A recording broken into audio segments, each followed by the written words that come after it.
Dumating ka sa buhay ko pero hindi ka maling tao. Tinadhana lang tayo ng maling pagkakataon at maling panahon.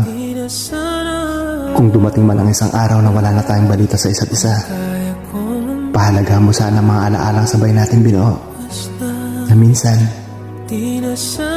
naging ikaw at ako. Kung kaya ko sana.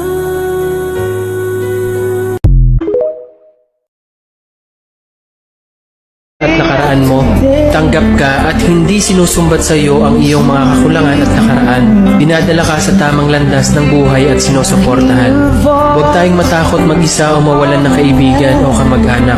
Kasi kung totoo sila sa iyo, kahit hindi mo sabihan, kausapin, kumustahin, hindi ka iiwan. Pagkus ikaw ay intindihin at dadamayan sa oras na talagang kailangan mo sila.